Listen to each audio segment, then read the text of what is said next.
Hey guys, today I'll show you how you can download Roblox on your computer or laptop. So let's get started. There are two simple methods you can use to install Roblox on a Windows PC. The first method is through your web browser. Open any browser and search for Roblox Download.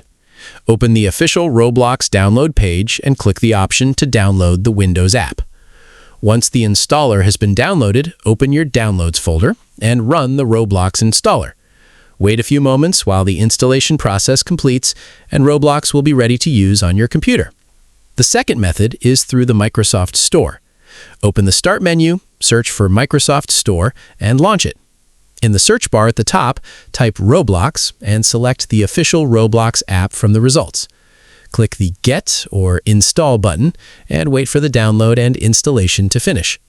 After the installation is complete, you can open Roblox, sign into your account, and start playing your favorite games.